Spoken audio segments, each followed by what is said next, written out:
Idamalayar irrigation പദ്ധതിയുടെ ഭാഗമായ Chalakudy വലതുകര canal പുനരുദ്ധാരണത്തിലെ അഴിമതി കേസിൽ 48 പ്രതികൾ കുറ്റക്കാരെന്ന് തൃശൂർ വിജിലൻസ് കോടതി. 2 പേരെ കുറ്റവിമുക്തരാക്കി. വേണ്ടത്ര സാധന സാമഗ്രികൾ ഉപയോഗിക്കാതെ കനാൽ പണിതു. സർക്കാരിന് 1 കോടി രൂപയിലേറെ നഷ്ടമുണ്ടായെന്നാണ് കേസ്. വിവരങ്ങൾ നൽകാൻ അഖിൽ കെ ചേരുന്നുണ്ട്. അഖിൽ, വിവരമെന്താണ്?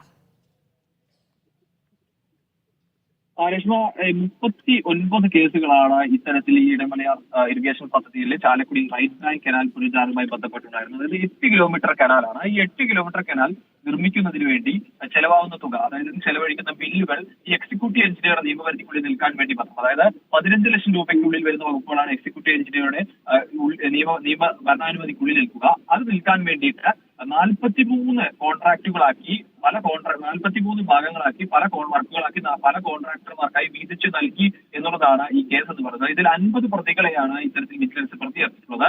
അതിൽ ഒന്നാം പ്രതി, പ്രധാന പ്രതിയായിട്ടുള്ള മുൻ എക്സിക്യൂട്ടീവ് എഞ്ചിനീയറുള്ള PR ശൈലേഷിനും അതുപോലെ തന്നെ അസിസ്റ്റന്റ് എക്സിക്യൂട്ടീവ് എഞ്ചിനീയർ അടക്കം 48 പേർ, ഇതിൽ 50 പേർ, ഇതിൽ 48 പേരെ കുറ്റക്കാരാണ് എന്നുള്ള കണ്ടെത്തലാണ് കോടതി നടത്തിയിരിക്കുന്നത്. 2 പേരെ കുറ്റവിമുക്തരാക്കുകയും ചെയ്തിട്ടുണ്ട്.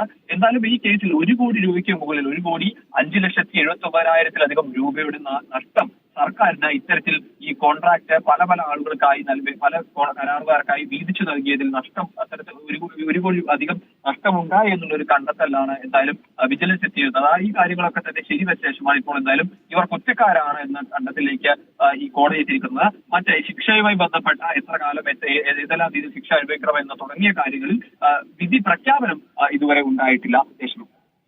ശരി.